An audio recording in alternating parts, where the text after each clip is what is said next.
Kate, and today we are learning unit number 6 of the subject Education and Development. So, without wasting any further time, let's get to the topic. Unit number 6 है Higher Education. तो समझते हैं. This unit talks about higher education in India, that is, education after school, like colleges, universities, professional courses, research institutions. ये unit में हम higher education की बात करेंगे इंडिया के अंदर.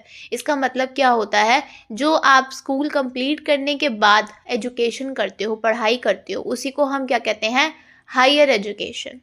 हायर एजुकेशन में कौन कौन सी चीज़ें आती है, जैसे कि कॉलेजेस जो हम स्कूल्स के बाद बेसिकली करते हैं, देन यूनिवर्सिटीज़, प्रोफेशनल कोर्सेज और maybe research institutions. So it explains how higher education is structured, what problems it faces and what policies the government uses to improve it. ये हमें क्या explain करता है कि higher education का structure किस type का है, क्या इसमें प्रॉब्लम्स आती हैं और लोग इसको कैसे फेस करते हैं, कौन कौन सी ऐसी पॉलिसीज़ है जो गवर्नमेंट ने बनाई हैं इन चीज़ों को इम्प्रूव करने के लिए. ठीक है, सबसे पहले समझते हैं what is higher education. So higher education means education after class 12th class के बाद की जो एजुकेशन होती है उसको हम हायर एजुकेशन कहते हैं. It includes undergraduate courses like BA, BCom, BSc et cetera, postgraduate courses like MA, MSc, MCom, professional education, law, medicine, engineering, research, MPhil, PhD. तो ये सब चीज़ें इसमें आती हैं. Why higher education matters. Higher education matter क्यों करती है, क्योंकि क्रिएट करती है स्किल्ड मैन पावर.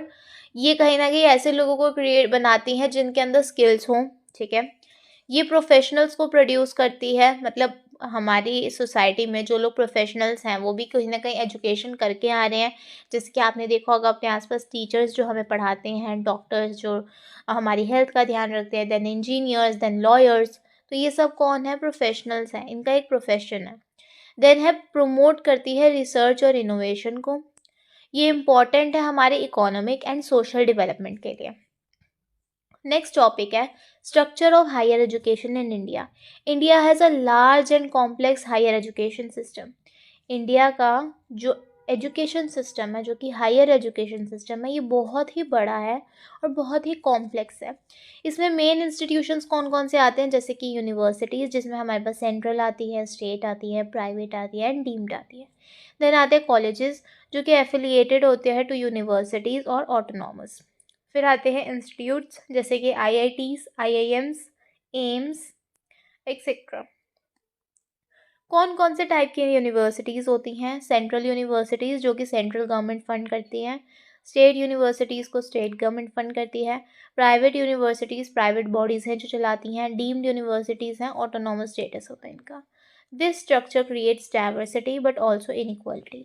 ये स्ट्रक्चर डाइवर्सिटी तो लेके आती है कि कितनी अलग अलग टाइप की हमें यूनिवर्सिटीज़ अवेलेबल हैं, how different options we have, but ये कहीं ना कहीं इनइक्वालिटी को भी लेके आती है. जब चीज़ें अलग अलग हो जाती है तो वो उस इनइक्वालिटी को भी बढ़ावा देती है.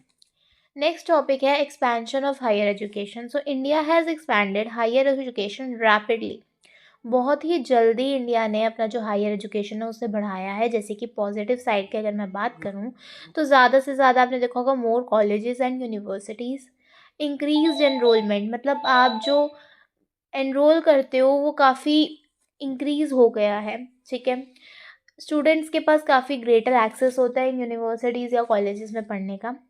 प्रॉब्लम कहाँ निकल के आती है, expansion happens faster than quality improvement. Expansion तो बहुत जल्दी बढ़ता है, किसके कंपैरिजन में, क्वालिटी. मतलब अगर आप देखो तो यूनिवर्सिटीज़ भी आपको बहुत सारी मिलेंगी, नई नई भी खुल रही होंगी, कॉलेजेस भी आप देखोगे, ये सब चीज़ें हमारे पास अवेलेबल होती जा रही हैं, ये बढ़ती जा रही है, पर इनकी क्वालिटी इम्प्रूव नहीं हो रही है. हमें एक्सपेंशन के साथ साथ क्वालिटी भी तो चाहिए. मैंने आपको लास्ट यूनिट नंबर 4 में ये बताया था कि हमें एक्सेस के साथ साथ, एक्सेस होना इज़ ओके, बट उसके साथ साथ क्वालिटी का गैप नहीं होना चाहिए. क्वालिटी भी हमें उतनी ही प्रेफर्ड होनी चाहिए जो हमें सब जगह मिले. अब ज़्यादा से ज़्यादा कॉलेजेस खुल रहे हैं, बट क्या उनकी क्वालिटी में इम्प्रूवमेंट आ रही है, नहीं. Many institutions lack infrastructure and train teacher. बहुत से ऐसे इंस्टीट्यूशंस होते हैं जिनका इंफ्रास्ट्रक्चर, बिल्डिंग्स ही सही नहीं है. ट्रेंड टीचर्स नहीं हैं।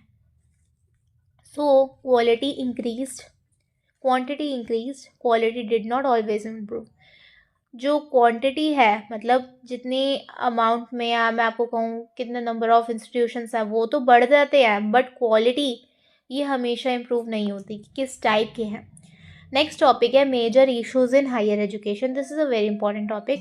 सो मेजर इश्यूज क्या आते हैं हायर एजुकेशन में? सबसे पहला इशू है क्वालिटी इशू, मतलब poor teaching standards, outdated syllabus, lack of research culture, teacher shortages. Quality issues में आते हैं कि टीचर्स के टीचिंग स्टैंडर्ड्स बहुत बेकार हों या पुअर हों, ठीक है, किस तरीके से पढ़ाया जा रहा है। सिलेबस अगर आउटडेटेड है, मतलब सिलेबस वही चलता जा रहा है, मतलब according to the world, according to the real life नहीं चल रहा है, या फिर उसका कोई रेलेवेंस नहीं है। रिसर्च कल्चर काफ़ी कम है यहाँ पे। टीचर की कमियां हैं, टीचर ही अवेलेबल नहीं है। नेक्स्ट है हमारे पास access and inequality. Rural students have fewer quality colleges, poor students face financial barriers, caste, gender and religion affect access. जो रूरल एरियाज़ में आपने देखा होगा, जो जहाँ पे अर्बन सिटीज़ नहीं होती, जहाँ बड़ी बड़ी बिल्डिंग्स नहीं हैं, एक रूरल एरिया के जो स्टूडेंट्स होते हैं उनके पास काफ़ी ही कम कॉलेजेस होते हैं जो कि क्वालिटी कॉलेजेस उन्हें अवेलेबल हो। कॉलेजेस जिनकी अच्छी क्वालिटी हो वो बहुत ही कम उनको अवेलेबल होते हैं। रूरल एरियाज़ या रूरल स्टूडेंट्स की मैं यहाँ बात कर रही हूँ।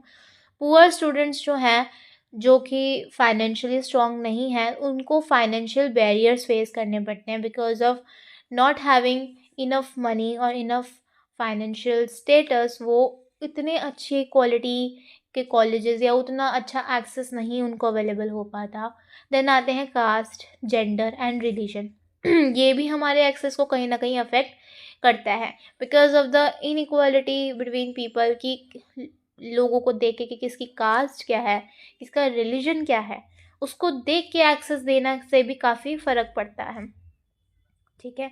उसकी वजह से लॉस किसका होता है? स्टूडेंट्स का लॉस होता है। So higher education is not equally accessible, मतलब हायर एजुकेशन है बट वो सबके लिए इक्वली एक्सेसिबल नहीं है, सबको सेम तरीके से इक्वली नहीं उनको उनका हक मिल पा रहा कि अगर जितना तरीके से मैं इस यूनिवर्सिटी में एनरोल हो पा रही हूँ, may be some any other person नहीं एनरोल हो पाए because of any further reasons. जो हमने इतने सारे रीजंस में से बात करी, इसमें से कोई भी हो सकता है। नेक्स्ट हमारे पास यहाँ पे एक मेजर इशू निकल के आता है affordability. Rising fees in private institutions, student debt, poor student struggle to continue education. आपने देखा होगा कि जो प्राइवेट इंस्टीट्यूशंस है, जो कि गवर्नमेंट वाले नहीं होते, उनमें जो फीस है वो बहुत ही बढ़ती जा रही है, ठीक है। उसकी वजह से लोग कहीं ना कहीं जो नहीं अफोर्ड कर पा रहे होते वो नहीं इसमें आ पाते। स्टूडेंट का डेट, आजकल पढ़ाई करने के लिए भी लोगों को, स्टूडेंट्स को एजुकेशन लोन लेना पड़ता है। Why? Because education is quite expensive these days. जो पुअर स्टूडेंट्स हैं उनको काफ़ी स्ट्रगल करना पड़ता है अपनी एजुकेशन को कंटिन्यू करने के लिए। जो गरीब स्टूडेंट्स हैं, जिन इतने फाइनेंशियली स्ट्रॉन्ग नहीं है, उनका फाइनेंशियल स्टेटस इतना बिल्डअप नहीं है, उन लोगों को काफ़ी ही स्ट्रगल होता है अपनी पढ़ाई को पूरा करने में, अपनी पढ़ाई को लगातार करने में। अगर वो कर भी रहे होंगे तो मे बी वो आगे कंटिन्यू ना कर पाए because of their financial status. Next हमारे पास मेजर कंसर्न निकल के आता है employability. Many graduates lack job ready skills. Graduates तो बहुत सारे हैं हमारे आसपास, हमारे इंडिया में या किसी भी जगह में बात करूँ, ग्रेजुएट्स बहुत हैं, बट उनके पास जॉब रेडी स्किल्स ही नहीं है। अब इसका क्या रीज़न निकल के आ सकता है? मे बी जो यूनिवर्सिटी में वो पढ़ रहे थे या जिस कॉलेज में वो पढ़ रहे थे, वहाँ पे ऐसी स्किल्स ही उन्हें नहीं कराई गई जो कि उनको जॉब के लिए बिल्डअप कर पाए। क्योंकि ग्रेजुएट होने के बाद इफ आपको जॉब चाहिए, पर उसके लिए आपको स्किल्स भी होनी चाहिए। Mismatch between education and labour market needs. जो एजुकेशन उन्होंने करी और जो लेबर मार्केट की नीड्स है, उसमें कहीं ना कहीं मिसमैच आ जाता है, मैच ही नहीं हो पा रहा। जो आपने पढ़ाई करी बट आपको जो मार्केट में नीड आई, वो उसके अकॉर्डिंग आपकी पढ़ाई मैच ही नहीं कर पा रही। मतलब आपने क्या ऐसा करा है, according we will say. So this creates educated unemployment. इससे क्या होता है, पढ़े लिखे हैं बट इनके पास काम ही नहीं है, मतलब इट्स लाइक एजुकेटेड अनएम्प्लॉयमेंट। उन एजुकेटेड है बट फिर भी उन अनएम्प्लॉयड है। तो अनएम्प्लॉयबिलिटी में हमने ये पढ़ा। नेक्स्ट मेजर इशू निकल के आता है governance and regulations. Too many regulatory bodies, slow decision making, lack of autonomy in many colleges. अब इतनी सारी रेगुलेटरी बॉडी है, ठीक है, तो उसकी वजह से डिसीजन मेकिंग जो है वो कहीं ना कहीं स्लो हो जाता है। अगर फ्यू हो तो जल्दी जल्दी काम हो, बट ज़्यादा है, इसके लैक ऑफ ऑटोनॉमी, ठीक है, बहुत से कॉलेजेस में ये कम है। तो हमने यहाँ पे बहुत सारे मेजर कंसर्न्स पढ़े, मेजर इश्यूज पढ़े। नेक्स्ट टॉपिक है हमारे पास public versus private higher education. Just like schools, higher education has both public and private institutions. जैसे कि हमें पता है स्कूल जब से गवर्नमेंट पब्लिक होते हैं एंड प्राइवेट होते हैं, ऐसे ही हायर एजुकेशन में भी पब्लिक एंड प्राइवेट इंस्टीट्यूशंस होते हैं। पब्लिक इंस्टीट्यूशंस में क्या होते हैं, सब्सिडाइज्ड फीस होती है, कम करके फीस दी जाती है, वाइडर एक्सेस होता है, बहुत सारे लोगों के पास एक्सेस होता है, सब लोग आ सकते हैं, और ये एक सोशल रिस्पॉन्सिबिलिटी होती है लोगों के लिए गवर्नमेंट के पास। प्राइवेट इंस्टीट्यूशन की अगर मैं बात करूँ तो यहाँ पे इंफ्रास्ट्रक्चर अच्छा होता है। आपने कहीं ना कहीं नोटिस किया होगा, जो प्राइवेट इंस्टीट्यूशंस होते हैं वो देखने से ही आपको काफ़ी अट्रैक्टिव लगते हैं समटाइम्स, ठीक है। इनकी फ़ीस बहुत ज़्यादा होती है और इनका प्रॉफिट ओरिएंटेड, ये कहीं ना कहीं कुछ केसेस में क्या होते हैं, प्रॉफिट ओरिएंटेड होते हैं। मतलब इन इंस्टीट्यूशंस को अपना, इनका मेन फोकस होता है प्रॉफिट। अपने प्रॉफिट के लिए ये नहीं देखते कि स्टूडेंट्स जो हैं उनके लिए एक मैनेजेबल और एवरेज फीस क्या रखी जानी चाहिए, ये क्या नहीं रखी जानी चाहिए। उनका मेन फोकस होता है अपना प्रॉफिट। इसकी वजह से जो स्टूडेंट्स हैं वो कहीं ना कहीं, बहुत से स्टूडेंट्स अफोर्ड नहीं कर पाते इन हायर फीस को। तो इशू क्या निकल के आता है, private growth increases access but also inequality. Private जो है ग्रोथ इंक्रीज करती है एक्सेस, ठीक है, बट इनइक्वालिटी को भी ये बढ़ावा देती है। Higher education policy, why government intervenes. Government involvement is necessary because higher education has social benefits. Market alone cannot ensure equality. Research and innovation need public funding. सो यहाँ बताया गया है कि हायर एजुकेशन पॉलिसी में गवर्नमेंट को बीच में क्यों आना पड़ता है। गवर्नमेंट का इन्वॉल्वमेंट बहुत ज़रूरी होता है क्योंकि हायर एजुकेशन के सोशल बेनिफिट्स होते हैं, ठीक है। मार्केट अकेले खुद ही इक्वालिटी को इंश्योर नहीं कर सकती कि सबको इक्वली राइट्स मिल जाएं, ये हो। और रिसर्च एंड इनोवेशन में पब्लिक फंडिंग की ज़रूरत होती है। Elements of higher education policy, तो हमारे पास कौन कौन से ऐसे मेन एलिमेंट्स हैं जो हायर एजुकेशन की पॉलिसी में आते हैं। सबसे पहला हमारे पास है expansion. Expansion means opening new universities and colleges, increasing enrolment ratios. Expansion में क्या हो रहा है, नई नई यूनिवर्सिटीज़, नए नए कॉलेजेस खुल रहे हैं और इससे एनरोलमेंट रेशो भी कहीं ना कहीं बढ़ रहा है, लोग ज़्यादा से ज़्यादा इनमें एनरोल हो रहे हैं अपनी स्टडीज़ के लिए। सेकेंड है equity, reservations, scholarships, fee support for disadvantaged groups. Equity क्या है, जो भी मतलब रिजर्वेशंस हैं या फिर स्कॉलरशिप्स दी जाती हैं या फिर उन ग्रुप्स को एक फ़ी का सपोर्ट देना जिन्हें ज़्यादा एडवांटेज नहीं मिल पा रहा है, तो उनको फ़ी से सपोर्ट देना, ठीक है। नेक्स्ट यहाँ पे थर्ड बताया गया क्वालिटी इंप्रूवमेंट, एक्रीडिएशन, जैसे आपने नैक वगैरह का सुना होगा कॉलेजेस में, फैकल्टी की training, curriculum reforms. And next है इसका autonomy giving colleges academic freedom, ठीक है, कॉलेजेस को एक फ्रीडम दी गई है एकेडमिकली, रिड्यूस करना ब्यूरोक्रेटिक कंट्रोल। एंड नेक्स्ट है research and innovation, funding for research, linking universities with industry, research के लिए फंड देना है ना, और यूनिवर्सिटीज़ को इंडस्ट्रीज़ के साथ लिंक करना। So this was it in higher education policy. Next topic है हमारे पास role of technology in higher education. क्या रोल रहता है टेक्नोलॉजी का जब हम हायर एजुकेशन की बात करते हैं। So technology is increasingly use to expand access, online education, improve learning, support distance education. अब देखो टेक्नोलॉजी कहाँ कहाँ यूज़ आती है, जैसे कि आपने कोविड में क्या था कि बच्चे स्कूल्स नहीं जा पा रहे थे, कॉलेजेस नहीं खुले थे, बेसिकली पूरा देश ही घर में था, तो कोई भी काम जो करना था वो अपनी जगह इम्पॉर्टेंट था, चाहे वो स्टडी की बात हो, चाहे वो घर का चलाने के लिए काम करने की बात हो। तो काम जो है उस टाइम पे टेक्नोलॉजी ने सबका बहुत ज़्यादा सपोर्ट किया था, और सबसे बड़ी टेक्नोलॉजी हमारे पास निकल के क्या आई थी, जो थी ऑनलाइन।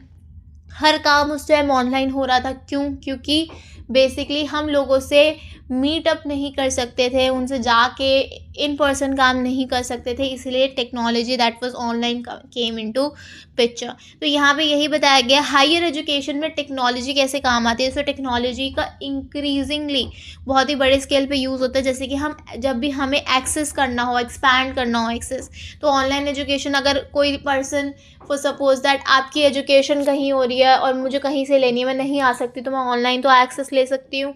लर्निंग को इम्प्रूव करने के लिए भी टेक्नोलॉजी का यूज़ आता है। मशीन्स हैं, कंप्यूटर्स हैं, ऑनलाइन एजुकेशन है, ये क्या कर रही है, हमारी इम्प्रूव कर रही है लर्निंग को।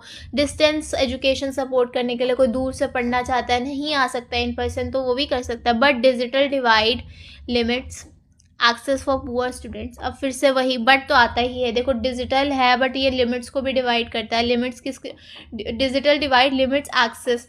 जो स्टूडेंट्स पुअर हैं, ज़्यादा पैसे नहीं हैं, ठीक है, तो वो लोगों के लिए जो इस चीज़ का एक्सेस है डिजिटली, वो थोड़ा सा लिमिट हो जाता है, वो नहीं, इतना सारे लोग नहीं अफोर्ड कर पाते। Technology can not fully replace teachers.